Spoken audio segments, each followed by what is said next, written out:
Hello, everybody. It's David from DealMachine. What did you guys think of that last masterclass last week by Steve Trang? The way he taught us how to actually talk to somebody who wants to sell their home at a discount, but they have objections that keep you from actually getting that deal under contract. Well, we've got a continuation of that today. In the same masterclass format, Paul Myers is going to teach a live audience how to handle something Steve didn't cover, which was about the budget. So actually, Steve's going to break down sales training for how to deal with budgetary concerns in this masterclass. We hope you guys are really enjoying this podcast. Most of you are listening because you want to quit a job that you hate and build a life you love. Wholesaling real estate is something that can help you make your annual salary monthly and have the time freedom to take more than 2 or 3 weeks of vacation. It's truly an amazing business model, and it excites me every time I get to actually do one of these pieces of content for you because I know how powerful it can be. So if you've gotten any value from this podcast, subscribe and leave us a review and let us know your comments in the Spotify comment section if that's where you're listening on this podcast. We hope you guys enjoy Paul Myers, and he's got a lot of experience having earned a $1.3 million in assignment fees in the last year himself. Thanks and enjoy this episode. The DealMachine REI Podcast. Everything you need to know to get started in real estate investing.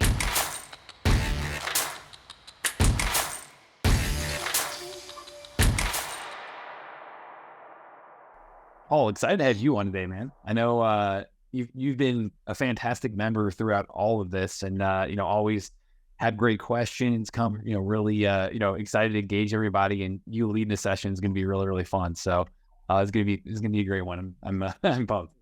We're gonna have a lot of fun. At the end, if time permits, I might share a story of a deal we're just closed. No, we already closed it, where we used an option and put down $300 on as an option fee and made $15,000. Wow, there we go. I like that. You've got me hooked. All right, done sending out the reminders. Perfect, everybody. Well, as we see people more and more jump in here, I'll just get rolling for people. Paul, love that hook there. We might have to jump into that here in a few minutes, but welcome everybody. Welcome again. The purpose of these is to help you become an elite real estate investor. So really excited today. Every single week we help you improve, grow your business, learn from experts like Paul here that we're bringing on to talk sales, to talk, really all things around the Sandler method, and especially that second half of it. But again, since you're on here, you have access to invite your other team members as well. So just a reminder that, hey, if you are, part of our elite masterclass, then everyone on your team, some weeks you might have a subject like this where sales is, more important for an acquisitions manager or someone like that. Hey, pass along that invite. So just remember that you have that ability to share with your team. I know our upcoming master classes, so let me share my screen here if I can pull up the upcoming schedule. We've got a couple really awesome ones locked in here, so let me see if I can log in first to show you guys. I know next week is going to be David Richter, which again, he's the author of Profit First for Real Estate Investors, which I know we have a few people on here, I think Paul included, with that book in their background. So it is definitely one of the kind of main guiding books that people point to as great advice on how to start that real estate business. We've got that going on. We have upcoming, let me see if I can access this for you guys. Sorry about that. We've got upcoming sessions. Let's see. All right, we've got, here you go. So here's past ones you can see right here. You can see my screen, Paul, hopefully? Yes, I can. Okay, perfect. So you can see the past one. We had Brian Snyder on last week. We've, had Chandler, David Smith recently, Tom Wheelwright, Gary Harper, Steve Trang, Trevor Moxis, and really, really good ones in the recent past. Coming up, I don't think they're actually updated on here for you, but you've got, so you've got upcoming David Richter's one of them. I know we have after that actually. Was there a Lisa? Here we go.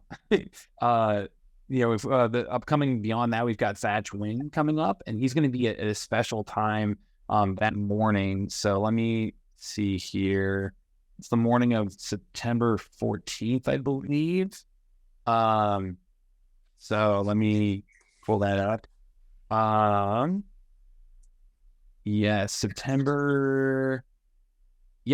14th will be Thatch Wynn. September 21st will be Christina Kraus. She's going to be speaking on how to market to sellers in today's market. So talking about the latest in trends around marketing to sellers. So, we got Paul today, David Richter, Thatch Wynn, and Christina Kraus are going to be the next couple. And then Jerry Norton's in early October again, coming back on. So, it should be really, really exciting stuff. Really awesome guests coming up here. Again, if you go to content.dealmachine.com, that's where you're going to see that library of past masterclasses. You can use that as a place to take notes, to watch any past one, and and favorite them, and use it as kind of a place to continue your learning for you and everyone else on your team. So if you don't have access to that site, make sure to reach out to your CSM and to your the DealMachine team here, so you can get access to those, and we upload them afterwards. Like Paul's today should be uploaded tomorrow within there as well. So it's a great resource to see past ones, to see tutorials and more about the DealMachine platform as well. So make sure you're using that resource as much as you can. As we go through here, I've got a spreadsheet that I always share each week. It's DealMachine.com/elite. So that's where you can go in, jump in, start meeting each other, use that as a way to network, to find people in your market, to do JV deals, things like that. So we definitely have seen people connect from there and use that as a way to meet other DealMachine members and other elite members that are on your level and looking at really scaling their real estate business. So highly recommend using that resource as well. For today, again, we have on Paul Myers, one of our favorite elite members here. Really, really great contributor to the group. He, himself, you are, a true go-giver. You're somebody who is always ready to give, always ready to provide their perspective, to give value. I know you've been in sales for over 15 years. You've built a 7-figure real estate business in less than 2 years. So you're really, really, know what you're doing over there. You're improving every day, always learning, always giving. And for today, we're going to really talk about that second half of the Sandler sales method around like budget and decision and fulfillment and post-sale, and how to really close that deal, close more deals, close bigger deals using Sandler. So before we jump over and I hand it off to you, always love to start off with good vibes again. Anybody have really good news? And I know, Paul, you can maybe break down your deal now, even if you want for a few minutes, but anybody closing up a deal right now? Any big personal news, professional news, big wins, big hires, anything like that you can share with the group?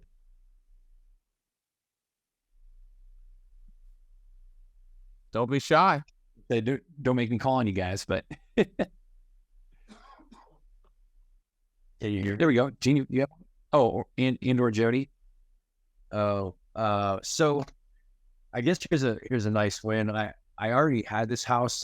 We got it under contract, I think the 11th or 12th. So you might have heard about it, but I only had a $50 option on the house, and made us $25,000. So I like it. I don't know. It was given to me, so I wouldn't be able to use it as like I did all these steps to get the house. It was more of, my neighbors knew what I was doing, and they knew I'd give a referral fee, and that's how I landed this beautiful property in my eyes, because it made us $25,000. So yeah, There's the bell. it's supposed to close Friday, like not today, but like the second. Coming up. Yeah. Awesome. We tried to push it for today. It just didn't happen. So Yeah. oh well, 2 days. Still worth ringing. There you go, Paul. So, I mean, I guess I spent $300 to make 15 grand, and here Jody is spending $50 to make 25 grand. So, I mean, he just won up to me just right there, just 10 grand, no big deal. Bro, I didn't mean to, my man. I mean, seriously, Paul. I got a lot to learn from you, I promise. It's all good. It's all good. But I'm going to ring the gong too for that one. There it is. Love it. Awesome. Gene, did you have a story too to jump in with, or Nick? Yeah. I don't know if I don't think I shared it last week, but I was able to as early as Saturday, basically, I had three rental properties where tenants were able to move in, and I was able to increase rents. I acquired 4 properties, rehabbed them. I rehabbed half of them, but I took the tenants from $950 to $1,500, so per month. So mostly buy and hold, but yeah, that's a big win, and still keep quality tenant. So I explained to her how she's getting a better place, adding value, but rents are gonna have to go up. Beauty. Nice. No. Big win. Nice. It's Nick. I've got we bought 4 places last month, 3 to hold in July. That would be, and 3 to hold and 1 to flip. Of the 3 holds, we've got 2 of them done and people moving in tomorrow, so busting our butts, but it's nice. It's got a 6 week turnaround from closing to occupancy, so we're excited for that. That's a busy month. There we go. Yeah, it is all going out and ball up crazier. Good stuff, Nick. All right. Anybody else want to jump in and share a win from this week before I hand it off to Paul? Yeah, can you guys hear me? There we go. David? What's up? What's up, man? Hey, guys. Great job raising those rents. You got to do it. So many times, I always just forget that step whenever I'm switching out tenants. But this time, I had a house that was rented for $2,000, and I relisted it without looking at what rents had done, and nobody was renting my house. I was like, I've got to sell this house. Nobody's renting it. Well, I figured I was just way too below market. That's why nobody took it seriously. So I raised it up to $2,800, and then it rented within a couple of weeks. And so we just got that lease secured, and I'm glad I didn't have to sell my house because I want to acquire more houses, not sell them. So that was a huge win. I'm glad to hear that somebody else on the call. Who was that raised the rents? Gene Gene in DC. Gene in DC. Yes, sir. Chop. I'm glad to attend from the car. I'm going to the $1 million meeting that Trevor Mock is hosting with Mike Cambright in Dallas. So I'm doing a little road trip so I can go up there for dinner. Sweet. There you go. Tell Trevor, hey. But awesome. That's a good reminder of like just being being below market and learning from that. All right. Thank you. Do we have anybody else? Recording in progress. Anybody else? All right. Well, Paul, if you want to maybe briefly share your story too. Sure. Just tease that before going in. But yeah, I'll kind of hand it off to you. Take it away, and really excited to have you being leading this one today, Paul. So Awesome. Well, thanks, David and Matt, for having me. If you're not familiar with me, I'm probably the least qualified expert to come on so far, but I'm excited to share a little bit about sales. I started a corporate career for 13 years, from age 22 when I graduated from college to age 35. And during that time, I bought rentals. I was just like Gene in DC. I was buying rentals on the side. I did it through the recession, so I really was fortunate to build a portfolio, and I built a portfolio that kind of basically got me out of the rat race and retired, whatever that word means, in my early 30s. I'm now 37. A couple of years ago, I decided that based on my career in sales and my passion for real estate investing, that a perfect blend of those two passions was wholesaling and or flipping. So I launched my real estate investment firm, which is Myers House Buyers, here in Augusta, Georgia, is where we're based. Real quick. You were sharing the screen there too. I don't know if you wanted to share that doc. I'm gonna share it in just a few minutes once we get into content. Okay. I've got sharing paused, and I'll unpause in just a minute. Cool.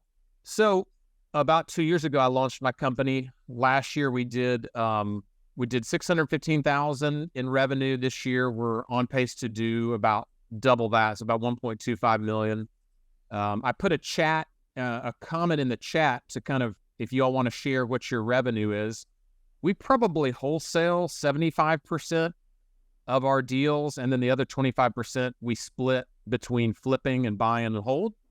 But we're rapidly changing that to be more of wholesaling 50% of our deals and then flipping 40% so we can capture the flipper's profit, and then buy and holding another 10%, if you will. This year we bought 42 homes through August 31st through today, so you can kind of do the math on that. We've kept 2 or 3 rentals. 1 or 2 of my team members have kept some rentals, and then we flipped, I don't know, maybe 5 homes or so, and ramping that up more and more. So that's a little bit about where we are, and we've been fortunate enough to have Steve Trang share a couple different things. If you go check out the archive, you'll see that he spoke in episode 6 and episodes 21 in your archive, and you can go back and watch those. But what Steve did was he shared a little about his sales system, which is predominantly based on Sandler, which is what I've spent over 4 years now and over 300 hours in the classroom time learning about and applying. So when we were with Steve Trang, he covered mainly the upfront contract and the pain step. So if you look at the Sandler submarine, and any of you can just Google Sandler submarine, there's 7 compartments to the sales system. There's number 1, bonding and rapport. Number 2, upfront contract, which is right here. Number 3, pain. Number 4, budget. Number 5, decision. 6 is fulfillment, and 7 is post-sale. So what I'm going to do is fill in the gaps of what he hasn't covered. He's done a phenomenal job on upfront contract and pain, and he covered about half of the budget step. So what I'm going to do is step in here on the second half of the budget step and cover that, and decision and fulfillment and post-sale.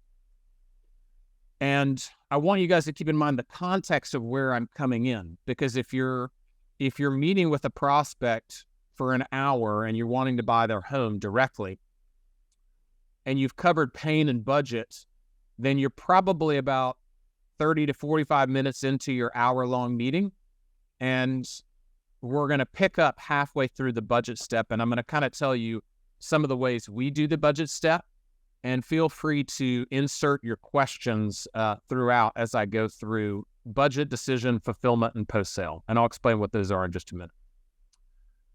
Okay, so starting off, let's talk about the resources that are going to get shared your way. So the first resource that Matt and Carly are going to email you is this 2-page Word document here that my team uses to debrief our sales meetings. So if I have an acquisitions manager that goes out and meets with a seller, they come back into the office, they know that they're going to sit down with me for 10, 15 minutes, and we're going to walk through this post-call debrief sheet or post-call debrief template, and we're going to debrief the sales call. And if you don't know it yet, and if you read this book, Profit First, I understand David Richter's coming on next week, he constantly refers to wholesaling companies in this book as professional selling companies. So if you are in wholesaling, or your company predominantly wholesales, which is why I asked the question in the chat box, you are in sales. You own a professional sales company, whether you realize it or not. And you're selling in the B2C segment, which is business to consumer. You're selling to homeowners for them to sell you their home. You're not doing B2B, which is obviously business to business, which is a longer sales cycle and a more complex sale, which is what I focused on in the majority of my career. So, assuming you're sitting down with a prospect one-on-one and you've worked through your upfront contract with them, and then you've gone through pain, and you know at the end of the pain step, you know their personal, emotional reasons for why they want to sell their home. Now you're moving into the budget step. Now, Steve gave us a lot of good macroeconomic questions to ask prospects to set the table for a lower offer. For instance, he shared, and I'm going to see if I can pull it up here. Hold on one sec. He shared questions such as, you seem like a sharp guy. You got a pulse on the market. You know what Zillow says. What are you hearing right now when you watch the news about the market? Or what have you've talked to friends? What are they thinking? with interest rates going to 3 to 6% for buyers right now, what do you think that's going to do to the market? Or right now, we are hearing there are record price reductions going on today. What do you expect that to do to the market? So he gave us all these questions, and you could go back and read these questions to kind of butter up your seller and set the table for where your offer is going to be. So supposing you've done all that, now what we try and do is 3 to 5 different questions to find out what the seller is looking to net. So we're always going to start off with, have you thought about a price range you're looking for? And most people are almost always going to say no, which is normal. That's not unusual, but they are lying to you, okay? They have thought about it. They've talked to their spouse about it. They've talked to a realtor about it. So they're going to say no because they're in protective mode. We always respond to that with bracketing. So bracketing would be if you're looking to buy a $200,000 house that the ARV would be 200 and you're looking to buy it in the 100 range, you want to give the prospect some ranges that'll give them a little bit more of a comfortability in sharing what they're looking to get out of the home. So we would say something like, are you looking to be in the 70 to 80 range, 80 to 90 range, or 90 to 100? Because if you give them kind of that Chinese menu of a couple different options, that multiple choice selection, it makes them a lot more comfortable in saying, yeah, we'd be in the 70 to 80 range. That's question number 1, to find out what they want to sell for. Question number 2, so say they stonewall you on that. Okay, no problem. Matt, would you mind sharing with me a ballpark of how much you'd need to walk away from the closing table? Now, there's a couple words we use in here with intention. The word sharing, we always use the word sharing because people are much more likely to share. If you ask someone if they'll share something with you, psychologically and subconsciously, they're going to be more inclined to say yes. Because who gets asked to share something and says no?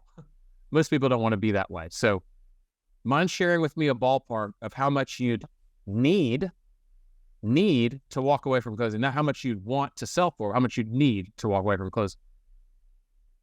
Suppose that doesn't go anywhere. Okay, no problem. Would you mind at least sharing a range of where you'd need to be? Question number 4. Suppose they still are not giving you anything. Okay, I probably didn't explain this, Mr. Seller, but if we actually paid for all the commissions, or there were no commissions and we paid for all the closing costs, such as title work and attorney's fees, what would be kind of your bottom dollar? Then typically, no matter what the seller responds with, we're going to ask this question next, which is that the best that you could do? We're going to shut up. We're going to listen, hear what they have to say. 3 other questions we also use in closing out the budget step is typically homes in this market, in this condition, are going to sell between X and Y, $60,000 to $90,000. Where do you feel comfortable in that range? And they might say something like high 70s. Okay, then you've just asked a great question. You've just extracted more information. You've got a better gauge at what the seller is looking to net. Okay. Another question. This is kind of a more passive hypothetical question. If an investor offered you X, what would you do? I think Steve shared that one. And that question adheres to a Sandler rule, which is if you ever want to know what's going to happen in the future, you bring it to the present by asking a let's pretend question.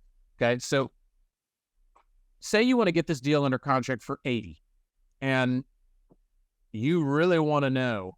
You don't want to walk away from the appointment wondering if you had offered 80, what would they have done? But you don't want to offer them 80 yet. Then ask them, if an investor offered you 80, I'm just curious, what would you do? So that would be a let's pretend. Let's pretend an investor offered you 80, what would you do? And then zip and start listening. Lastly, if we come at any point in our sales process, be it upfront contract, pain, budget, if we feel like there's not a fit, we're going to call the meeting and move into what we call now that it's over. Okay. So this right here is a now that it's over question right here in letter O. So if I would say to the seller, if I know, let's say they want 100 and I can only pay 80. Mr. Seller, listen, I know I can only pay 80 and you want way more than that. I hope you get it. And I'm happy to connect you to a retail specialist within our company that can help you pursue getting a retail price, since it sounds like that's more important to you than speed and convenience. You really just want the highest price. So I'm happy to do that. Now that it's over and we're not at the table anymore, and I'm just going to take off my Myers House Buyers hat. Do you mind if I ask you a question? Prospect would say, sure. Most people that don't end up selling their home to us is typically one of three reasons, right? It's either myself, or it's the company that I work for, or it's our process or our price. One of those three or four things. You mind sharing with me which one of those it is for you? If you ask the prospect a question like that, and you can ask this any compartment of the submarine, you can ask it in upfront contract or pain or budget or decision. You're disarming the prospect by saying, hey, count me out. I'm not even here to buy your house anymore. What we can pay and what you want, it's a massive gap. We gotta can't, we're worlds apart. So now that I'm out of the equation, just do you mind sharing with me, why aren't we a fit? And what are your plans for the house? If when I walk out of here today, that's going to disarm the seller, and they're going to be more willing to share with you now that they don't think that you're trying to buy their home from them, and you're not trying to buy their home from them anymore, but really you're just starting the sales process back again, and you're trying to understand what their true objections are, in case that it's possible that you could address those in a future meeting if they were to call you back. So let me pause right here and see if anyone has any questions in regards to what I've covered on the budget step. Yeah, I was going to ask you to pause there. Jonathan, I think that this works for any approach in your chat there. And then Jody, did you have any follow-ups? I know you asked them like when they always say highest price, but didn't know if you felt like that was tackled the whole way. Can you say that question for me one more time? Is it in the chat box? Yeah, I basically asked, like when you set brackets, 60 to 70, 70 to 80, 80 to 90, 10 out of 10 times they're going to say 80 to 90. They're never going to pick that lower bracket. So when you're picking that higher bracket, is that your lowest that you can accept the house for? Or is that the highest that you can accept the house for? Because to me, it's like, I've done it like that, and I shot myself in the foot because they picked the highest price. And yeah, my highest price still had that wiggle room on it, but I still needed more wiggle room, and I had to go back and renegotiate it, which I got, but Okay. So let's play that out. So I say 60, 70, 70, 80, 80 to 90. You say, I want 80 to 90. Well, Jody, do you remember at the beginning of our meeting when we were talking and, you told me that you would be fine telling me no, and I would be fine telling you no if I didn't feel like it was a fit? That's correct. Do you remember that? Okay. I don't know how to tell this to you without upsetting you, but I don't think that we're probably going to be a fit for you. Okay. Have a good day. Hey, Jody, now that it's over and I'm out of the picture and you're going to move on with your plans for the home, do you mind if I ask you a question? Well, since we're not going to do anything, I really don't think it's going to be important. So just have a good day, brother. Okay. All right. All right, bro. Bye. All right. So out of role play. So no. I get what you're saying. So let's say you said 80 to 90. And right. instead of you cutting me off at the pass there, kicking me out of your house, let's say you said, sure, I don't mind asking you a question. Then I would go back to my upfront contract with you and say, I don't actually feel like I'm a fit for you, Jody. And here's why, if you don't mind me sharing. We ultimately offer speed and convenience over price. And if you're in the 80 to 90 range, that to me, kind of signals, and I hope I don't upset you in sharing this, but you said I could tell you no if I didn't feel like I could buy your home at the beginning of our meeting. So I don't feel like I could buy your home, because if you're wanting 80 to 90, it sounds like price is the most important thing to you. And that's ultimately, we're more providing the speed of allowing you to choose when your closing is, and providing the convenience of being able to sell as is and not having showings. So honestly, I'd probably recommend that you pursue potentially listing with an agent, and I'm happy to connect you to one. Okay, but you are also telling me that you wanted me to have a bracket. You provided that bracket for me. So I thought that bracket was a house or a price that you can move my house at, and that's why I told you that. So if you're not able to move my house at that price, I unfortunately, I guess we do not have a deal here. And Jody, that's my fault, and I apologize for that. I probably didn't explain those ranges well. That was not that was not me making you an offer for your home. I'm just trying to understand what the ballpark is that you're looking to get out of the home, because if I have an idea of what that is, I can probably save us both time and energy in calling this a no, maybe a little bit earlier. Does that make sense? Sure. Yeah. I just want to protect your time. Okay. All right. Did that answer your question? If I can't pay 80 to 90, we do use brackets into areas where we can't pay that. But that ultimately is not us offering that. It's trying to understand where they want to be. Okay, so when I did it, it was more of an offering system. And that's how I guess I shot myself in the foot. It was like, here are my ranges with a rehab of this price, and I told them, these are my ranges that I'm just totally uncomfortable with. And they picked those ranges. And then that also gave me the opportunity to come back and say, hey, you picked my high range. I was really uncomfortable with that. I went back, I did my numbers, and I need more money off, which led me to be able to do that, and which I did. But I guess I need to, when I give them a bracket, I need to make sure it's not an offer bracket. Yeah. And you could just proceed your bracketing by just saying, hey, sometimes when I share these ranges, people interpret that as me actually making them an offer on their home. And honestly, making you an offer on your home, Jody, that's like page 13 of a book, and I'm on page 2.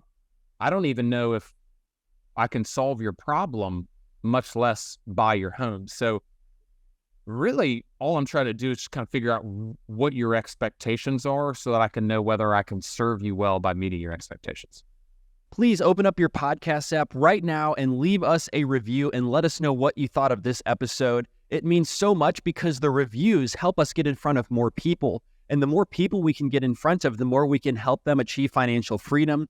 And we also get more energy to put more content out like this to help you. So by leaving us a review, it will give you more content to come to help you along on your journey. Thank you so much. Does that sound comfortable, Jody? Would that be like a good preface that would make that more comfortable?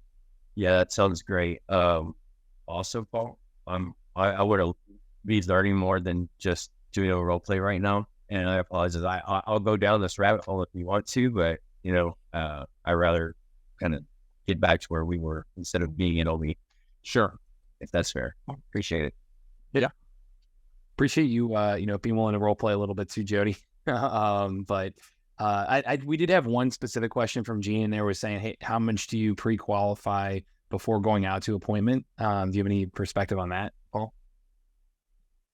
We do have a lead manager who answers the inbound phone calls that come in response to our marketing. They do an initial 5 to 10 minute screening, but it's really very light. It just more so is making sure that they do have an interest in selling it, and that they are the owner of the property. And then we have a second level of screening buyer acquisitions manager who really does kind of the heavy lifting to make sure that there is some level of motivation from the seller, as well as the condition of the property being poor or some impending event coming that would cause them to need to move or need to sell. So we don't do a lot of pre-qualifying in regards to price over the phone, because I've met with sellers who, I'll never forget the best deal I've ever done, that I made $117,000 on. Initially she wanted $550,000 for the property. Well, I ended up buying it for $393,000. So we really are looking for a better way to tweak your question, Gene, is how do we pre-qualify? And we're looking for motivation from the seller, and then condition of the property, and then maybe in an impending event that's coming in their life that would cause them to want to sell. So, but not really too much on price. Thank you. And just for motivation's sake, are you looking for a certain time frame for them to sell, like say within 30, 60 days versus 6 months? Yeah, I think anything within 90 days, I want my acquisition managers engaged on it. If it's beyond that, then I think it needs to go into the cold follow-up bucket, which would kick it back out of the acquisitions division to the lead manager division, to the person I have that answered the initial call anyway. And they're going to follow up every month to 3 months, depending on the situation. Roger that. Thank you. And there's another question by Jonathan Swanson about, by flipping, do you mean wholesaling or fix and sell? We do both in our company. The one thing we don't do in our company is assignments. We just do strictly double closings. So if that didn't answer your question, just pop back in the chat and maybe give you more clarity on that. Did that answer your question, Jonathan? Cool. He's on yes. There we go. Okay. All right. Sweet. Okay. So assuming you've gotten down to what the seller wants, you've come to an agreement on price, what they want for the home, and a couple other things we put in the email that you're going to get from Josh, which I'm going to pull that up real quick so you guys can see a couple other things, which Jody, this might be another area you can go. If you look at this debrief template that you'll get by email, and you look in the budget section, hold on, let me see here. Oh yeah, here we go. Comps and reno. We all have to kind of decide how much you want to share with the seller. We are not in the free consulting business. So if you wanted 80 to 90 for your home and those numbers just made absolutely no sense, then I would have to decide how much I wanted to educate you on comps and reno budget. Typically, our acquisitions managers ask an open-ended question that will gauge whether the prospect wants to know about this. And we might say something like, Jody, do you mind, would you like me to share with you a couple recent comps that have sold in the neighborhood in the last 2 to 3 months? Because ultimately, one of the biggest problems in the budget step is your prospects see the home that's sold down the street for $350, and they don't look at the condition of the property. They just say, there's a home down the street that sold for $350. And so I think I could probably get $320 or $330. Meanwhile, their home needs a $75,000 reno. Okay. So you have to confront that issue with the seller without upsetting them. And if you wanted to do that fairly directly, a good way to do it would just be to say, Matt, I've got to tell you something, but I'm afraid that if I tell it to you, I might upset you. How can I tell you what I'm about to tell you without upsetting you? Can you help me with that, Matt? Matt Camp? Well, go ahead. I think I can take it. Okay. Can I interrupt real quick? Sure. So one way that learned from somebody, maybe even one of y'all guys was, I think it was Cody Spurber actually. He was saying, when you're inside their house and you want them to start showing you things that you want to point out to them, ask them, if you were to make this house the exact way that you would want it, what would you like to fix? And then they'll just start telling you everything wrong with their house. And then you're just like, okay, well, that's great, because the house down the street didn't have any of these problems and it sold for the $350. So you just told me $80,000 worth of budget that needs to be done. So we're going to have to come off of that price. You see where we're going at now? Yeah. All right, perfect. All right. And then do whatever you got to do, right? That's right. Yeah. So it's the budget step is where if you do want to, if you ask the prospect if you'd like to give them an overview of some comps that have sold and what it's going to cost you to renovate the home to get it to that condition, this would be the time. So I don't want to move out of the budget step without explaining that and what your renovation budget is, because they're ultimately going to think that their home is just as good as that home down the street that sold for $350, and then they're also going to think that they can fix their home up for $20 to $30 when it's really going to take $60,000, and we all know that. So, all right, the decision steps. So, say you're in agreement on price, right, and you're going to buy Jody or Matt's home for $80,000. It's now your responsibility as a salesperson to identify who's going to be involved in the decision-making process. We call this the decision step or the decision compartment. It's compartment 5 of 7 of the Sandler system. And you have to do that in a way that doesn't invalidate the person you're meeting with, right? Because they may or may not be the sole decision maker. They may or may not be have the sum of all votes plus 1, which means they've got like veto power. So we ask a couple questions, and this sheet right here that will be sent to you is what my acquisitions manager has in front of him, and it's kind of more of an abbreviated version of what we ask. So if I were to show you kind of the more elongated version with the actual script, the first question we would ask, this is the decision step that I've highlighted in blue. The first step would be, Matt, and Matt, you don't need to respond to this, but I'd say, Matt, who besides you is involved in the decision-making process? And then I would shut up and listen. There are lots of ways you could ask this question that would be offensive to the person. Because if you just said, who's really going to make this decision? Or who, in addition to you could ask it that way, is involved in the decision-making process. But you don't want to invalidate or I'm lacking the right word here. You don't want to usurp their authority in the decision-making process. But you don't want to imply to them like, oh, you need to get someone's permission. Like, whose permission do you need to move forward? Right. Yeah, because we're having an adult to an adult conversation here. We're both on equal footing. You don't want them to treat you like a vendor, right? And similarly, you don't want to treat them like they're not in charge.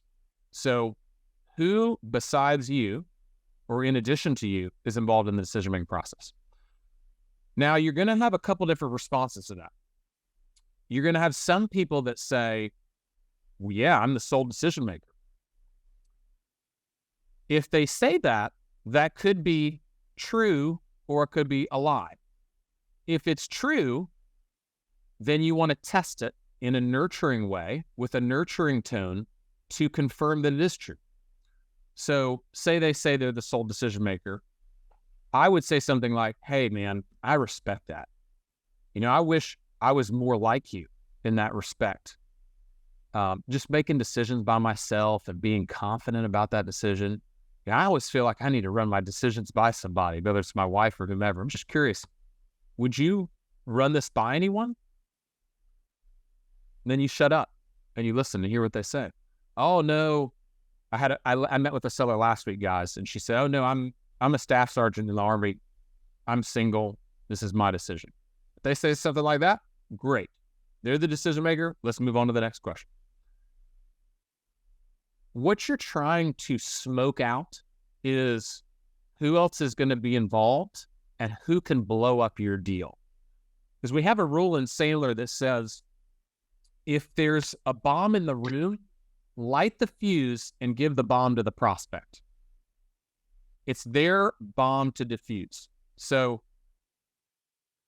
if they say, let's see here, if they say no and you don't want to sell, then you can, again, move into your, this is the trying to find out why they wouldn't want to sell to you. But if they have other people that are going to be involved in the decision-making process, then what we start moving into is isolation of all the decision makers, starting with the person you're meeting with. So say you're meeting with someone and they say, yeah, I would need to talk to my spouse. We would say to them, suppose you, for a second you weren't married and you and I were just having this conversation. What would you want to do in this situation? And by asking that, you're essentially finding out if they want to do the deal. Because if they don't want to do the deal themselves, then it doesn't make any sense for them to bring in their spouse, right? So you want to find out first if they're on board with the reasons, the pain, and the budget, okay? If they say, well, I want to move on from this home. I think $80,000 is a fair price. And, I just want to run it by her. That sounds great. I totally get that. Let's pretend, I'm going to use another let's pretend because I want to know what's going to happen in the future when my deal blows up. I'd rather know that now, right? Let's pretend you're sitting down with your wife and she is not on board. Why would she not be on board? What would be her concerns? And then shut up and listen. And you're going to find out what are her criteria in the decision-making process. That's letter B right here. What's most important to you in making the decision and what's most important to each decision maker or stakeholder involved. For instance, if you have a sibling situation with a probate home that's being inherited by multiple siblings, what can you walk me through? We're always trying to find that one sibling that's going to blow up the deal. And then once we found that sibling that's going to blow up the deal, we're putting the onus back on the person we're meeting with, maybe that's the executor, and saying, when your brother who's in Alabama sees the 80 grand or doesn't want to sell because they're maybe living in the property for free, what are you going to do about that, Matt? And then we're putting the onus back on them. Okay. Anyone have any questions about that so far? All right. The other parts of the decision step that we always make sure we cover are timeline. When someone's making a decision to sell their home, there's a couple timelines involved, and you guys know this. There's the decision to sell. That has a timeline in and of itself. There's the decision to actually close. When's the actual closing going to occur? And then thirdly, there's the decision to actually move. And what is the timeline associated with vacating the property? There's 3 different timelines there. So we worked through those individually and asked the prospect, Mr. Seller, would you mind walking me through kind of what your timeline is for both deciding to sell and making your decision on whether you want to move forward with us, or actually closing, like what's the closing date that you want? And then what's your timeline for actually moving and relocating? Is there anything that would prevent you from making a decision today? We like to ask that. And then we've already covered who in addition to you is a part of the decision-making process, so you can identify the other cast of characters. All right. Then fulfillment step.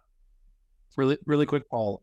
Gina jumped in and said, how, in terms of estimating renovation costs, do you have any recommendations there, or rule of thumb calculators, or any tips on that? Yeah. That's a whole nother, we can do another entire masterclass on that one, but yeah. So I will send, I'm going to send myself an email of a JPEG image in my phone that we use. and then I'm going to pull it up from my Gmail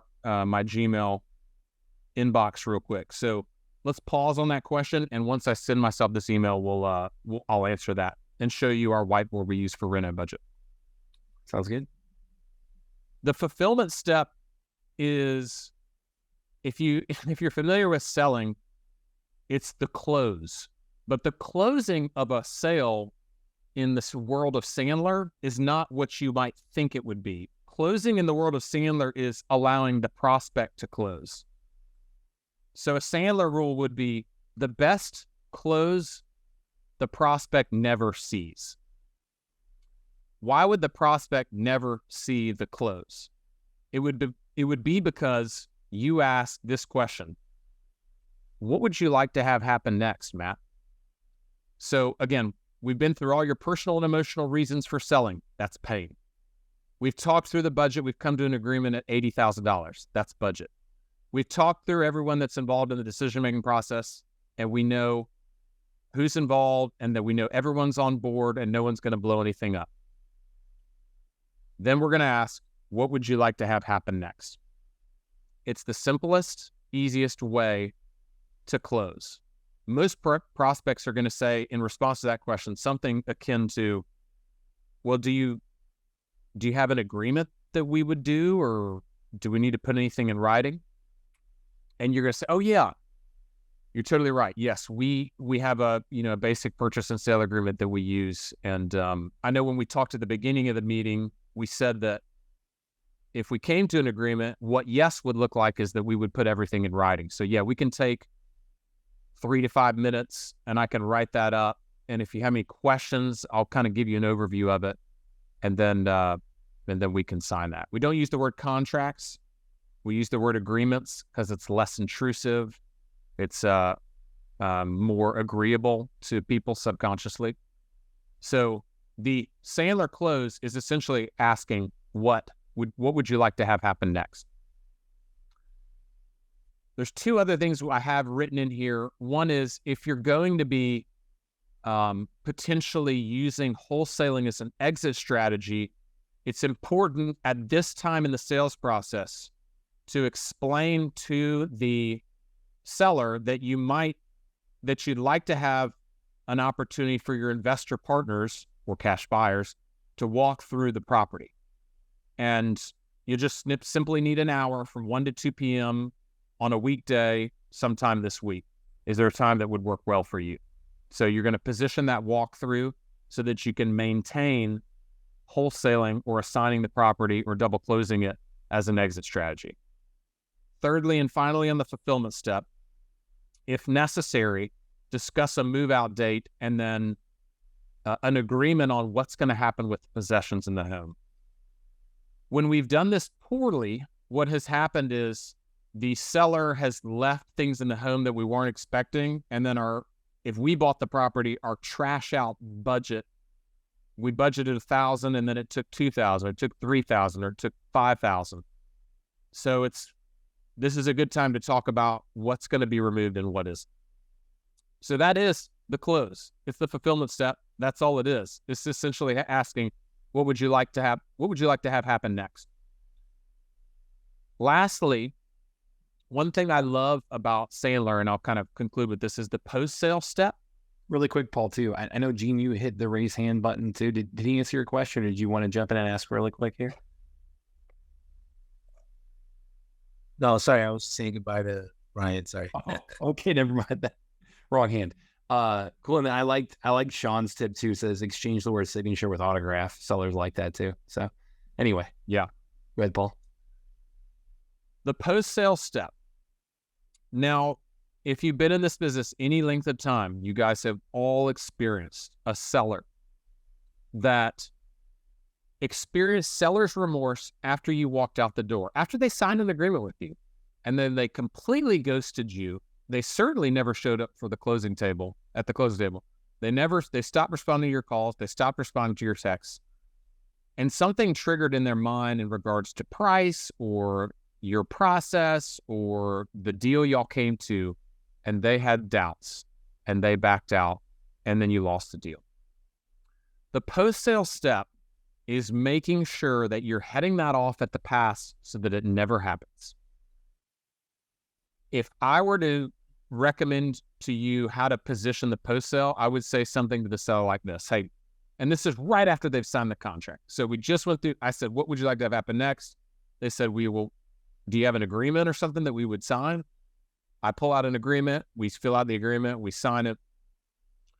And then I would say, Mr. Seller, if you've got any fears, doubts, or uncertainties about the agreement that we just signed, I'm happy to tear it up now.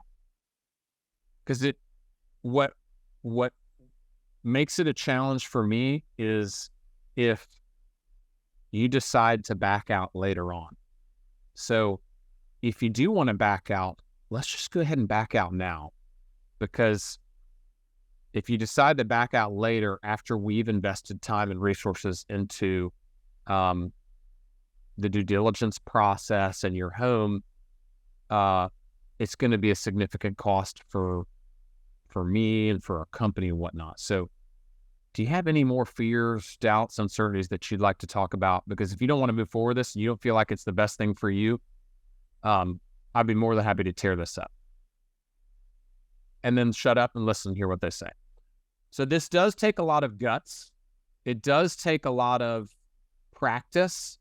But if you want to make your deal stick, real stick, I'm talking about like a syrup bottle at Waffle House sticky, this will make your deal stick and get it to the closing table. Because the deal's already done. They've signed the contract. Who would take an agreement that's signed and pass it back across the table and say, listen, if you don't think this is the best thing for you, I don't want to move forward. So if you've got any fears, doubts, or uncertainties, you want to back out, let's back out now. Your whole point in doing that is to get them to back out. Because if you want them to back out, when would you like them to back out? You want them to back out today while they're in front of you so they can share their objections with you. So you can either work through those objections with them or maybe not work through them and call it a no and part as friends. Either way, if the process is going to back out, you want them to do it right while they're in front of you. So that's the end of the post-sale step. And you also might want to introduce your dispo manager if you're, again, trying to maintain wholesaling as an exit strategy, or if you're going to provide them with resources at this point, like a moving company, a dumpster vendor, a local leasing agent to help them get a new apartment that they're going to move into. This is where you could introduce those resources where you might be adding value to that seller that essentially makes the deal possible. So with that, that's all I had to share. Thank you so much, Matt. Yeah, fantastic, man. I saw, there we go. Go ahead, David. Hey, sorry, my phone overheated, so my phone shut off, but I've been here for the last 10 minutes. I have a question. Can I ask you a question about the sales process you might have covered? Absolutely. Fire away. Yeah. What happens when you give the contract and then they ghost you when the deal's in their court? So they sign the agreement and then they still ghost you? Well, actually, no, they don't sign the agreement. They verbally agree with everything, but then you set the agreement and then they no longer reply to you. If they don't sign the agreement when I'm right there, then we're going to go back to the upfront contract that we discussed when we first came in to meet with them, and we're just going to call it a no. So there wouldn't be any misunderstanding. If we get to the post-sale step and or the some point in the sales process prior to this, there would have had to have been a breakdown, and we would have agreed. Go ahead. Oh, sorry. Well, let's assume you're virtually wholesaling and you're not in person. So you're sending them a DocuSign. Yeah. So how you would handle that if you set the DocuSign and then they no longer reply to you? If they've signed the DocuSign, then you can do it over the phone or over Google Meet after they've signed it. And you would do it just like I positioned it right here. You just get them on the phone and do it. Hey, I saw that you signed the agreement that I sent to you over DocuSign. I really appreciate that. I feel like it's a good fit, and I'm glad that you do too. But before we even move forward, and I start including all the other people in our company, do you have any fears or doubts or uncertainties that you want to cover? Because if you have any second guesses on this situation, this agreement, that it's going to solve all your problems and things we talked about, then I don't want to move forward. Perfect. Thank you, Paul. I appreciate it. But if they get, if you're virtual wholesaling and you send them an agreement, they sign it, and then they just ghost you, then you're dead. You're dead in the water, because you're not even going to be able to talk to them to do that post sale. So you're talking post sale. I came across one of my deals to where I got it under contract. I was expecting a free and clear house. It had to go through probate, so it took some time. The seller was pretty cooperative through the whole process. But when it came to close, taxes were occurring for 4 months out of the year, I guess it was. And when he got the HUD statement back, the payoff, he was like, well, no, I wanted to make X amount of dollars on this. I thought you were going to pay for my taxes. And I'm like, man, like, how do you expect me to pay taxes on a house that you've had for over a year? You didn't pay taxes on it. I'll pay for this year's taxes. That's fine. You know, I will do that as my company for you.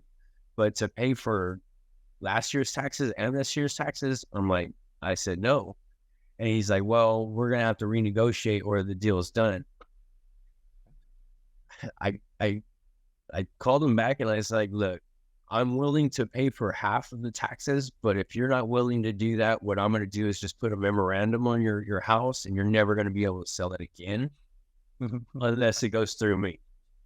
I don't want to do that, but you know what?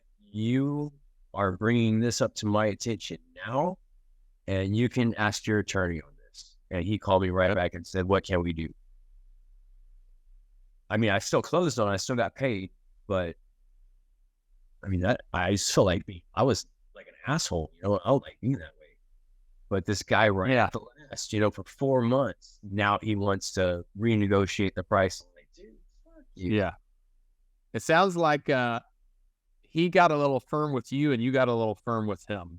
Yeah. So I probably would have tried to a little more to not break any rapport with the seller. And I would have done that by saying, I would have said, Mr. Seller, I guess sounds like you didn't know about these taxes. I certainly didn't know about them. How do you want to share in this newfound obligation? He said, I want you to pay them all, or we don't have a deal. And I just wasn't ready for that. You know, because I didn't have to pay any of them. You know, I'm not saying I'm opposed to it, Jody, but when I gotta walk into my manager's office and tell him we had a deal at 80 and we got to pay for a $4,000 tax bill that neither of us knew about, and we got to pay for 100% of it, he's going to laugh me out of his office.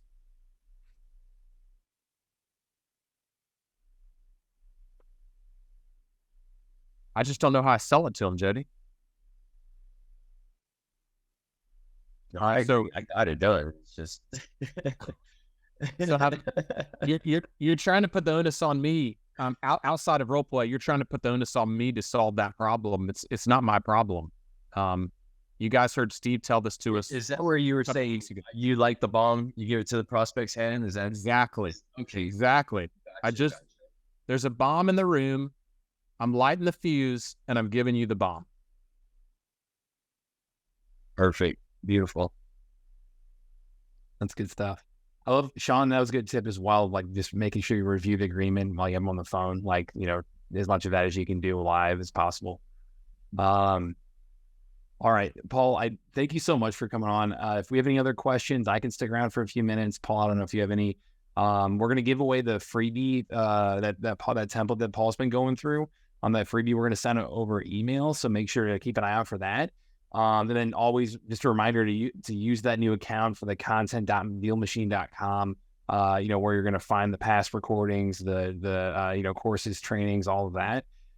Just one last reminder too, as I wrap up. I know we talked about this last time, but we have our Deal Machine 2-day event going on. So it's the 2-day mastermind with David, who David's on here. If you want to go hang out with him, and really, the qualifier for this is that you need to be an investor who's done at least 100K in your business in the last 12 months. So super high caliber group of people in the room to learn from, to network with, to do deals with. Even 7-figure and 8-figure investors are going to be there. Paul's going to be there.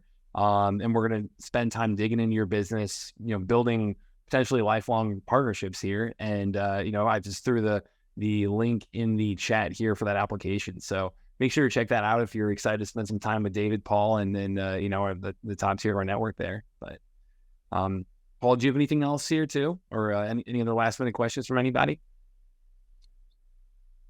Well, to add on to that, I'm really excited about the DealMachine Mastermind. I've booked my hotel and booking airfare, and pumped to get up to Indy and meet all you guys in person, and just continue to add value, and then hopefully, receive value as well. Sharing my biggest give, sharing my biggest ask can be a lot of fun. And I know that for us,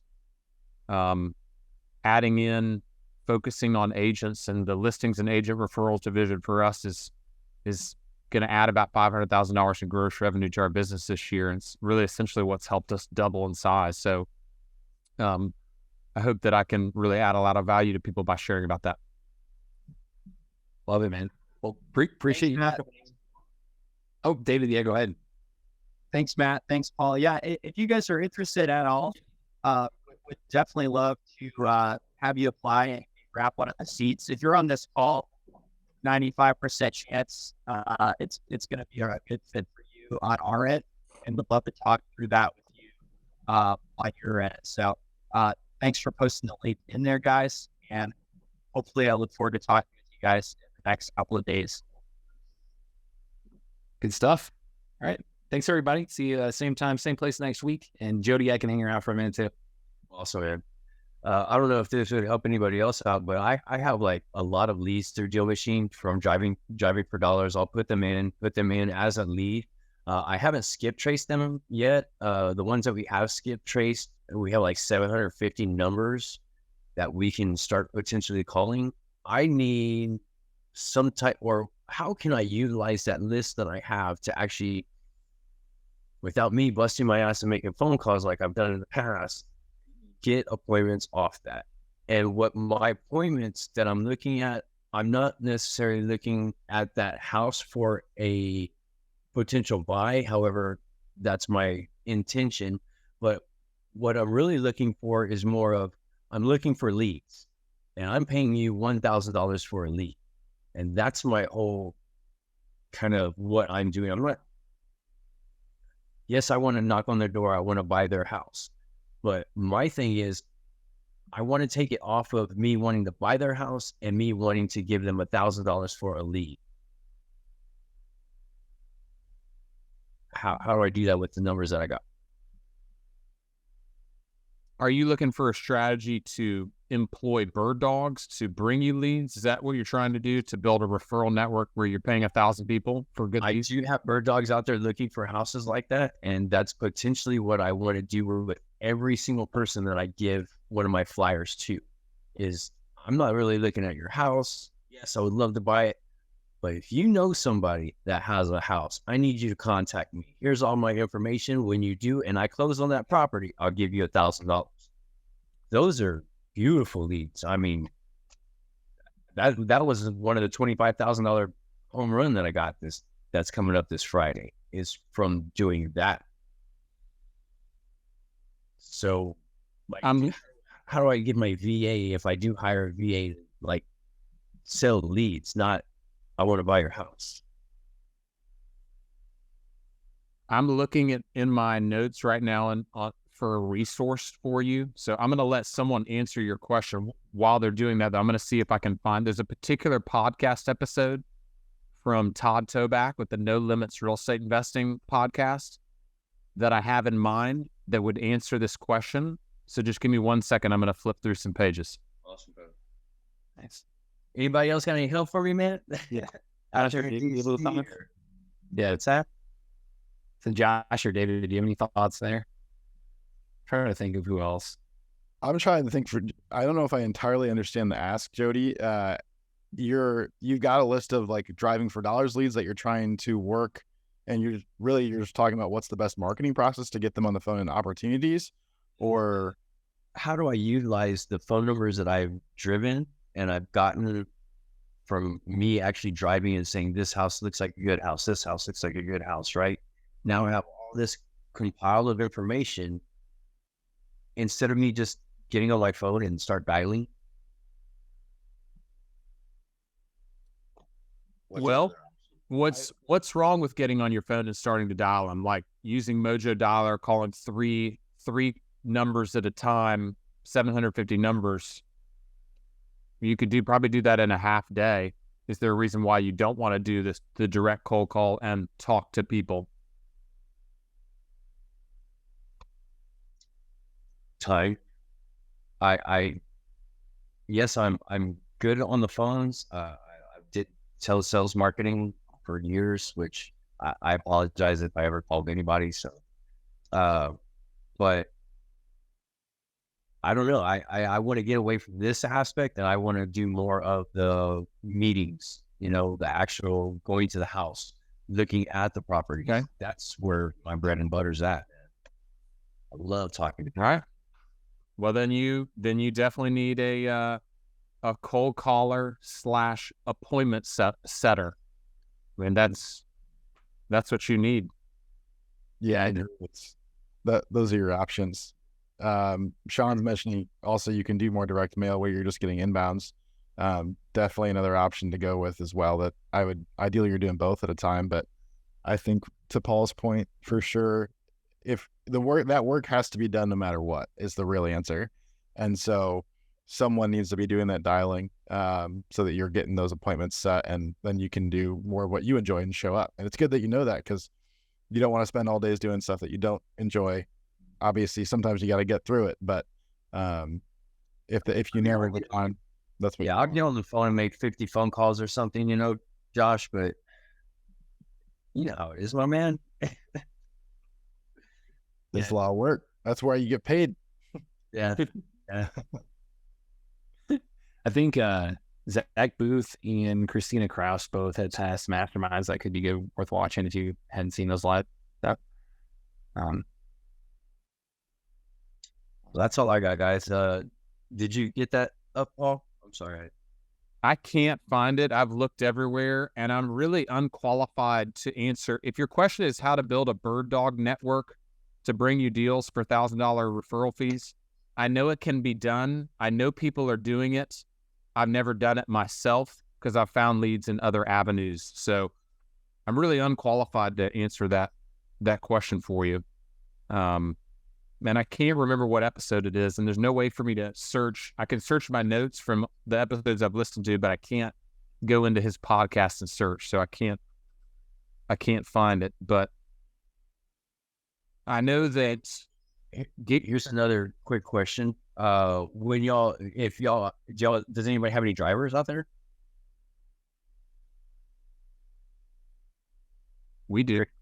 You do? Okay. Like how much you pay a driver to actually do that, and what are you teaching that driver to do? Okay, David Lecco is more qualified to answer this question, but we would pay in our market $12 an hour, and then no bonus, and an expectation of 15 leads added per hour, distressed leads, and then we would train them by giving them 15 to 25 signs of distress on a home, and then they're off to the races, and we can spot check the homes they add after that. But DealMachine has tons of resources on how to hire drivers and how to train them and all that good stuff. Where are those resources then? Is that under the REI education hub? Yeah, we did a past mastermind with David Frizzell a couple months ago, and that was the subject, was build a driving team. So check that one out too. Yeah, that's a solid one. We also have some just open YouTube videos that has done in the past about recruiting, and then also like the management process with them. And then if you have our Driving for Dollars Elite set up, you've got our recruitment funnel that comes with that plan tier, which has videos showing like yeah, even in the videos, there's training on what to look for in the properties and everything, but there's also videos on different comp models and structures that you might use. And I recorded those myself a little while ago. So I would maybe take a look at those if you have that in your account as well. All right, cool. Guys, I really appreciate your time. Yeah. I would also refer you to Gary Keller's book, The Millionaire Real Estate Investor, page 204, in which he talks about rewarding referrers with a handwritten note or a small gift or a finder's fee or a piece of the action at most. And then he also talks about building a reputation as an investor who rewards leads and is great to work with. So this book, page 204, might have the answers on the bird dog question. I love it. I mean, I think right there, those are answers. Like, that's for bird dog, that's referral network, that's everybody you deal with. Like, show that value back. Perfect. Yeah, and then I would encourage you to maybe reconsider your willingness to cold call those, because we all, in this book, Gary Keller talks about our highest and best use of our time is spent on lead generation. So this morning I spoke at a real estate brokerage in front of about 10 real estate agents. In the next month, I'll speak at 3 other real estate brokerages, which will be a total of probably another 50 to 75 agents in my market out of the 2,000 that are here. So I think we all, even if we have acquisitions manager, we all still have some type of corporate level business development responsibility to grow our companies. And whether that's cold calling these 750 leads, I don't know that. It depends on if you have an acquisitions manager to do it or not. But I still see myself as, responsible. I'll never get away from lead generation, and I'll always have some level of responsibility for investing my time into lead generation activities. I'm just trying to, instead of meeting one-on-one with an agent, I'm trying to go into a brokerage and talk about real estate investing and speak to 25 agents instead of just one. I love that.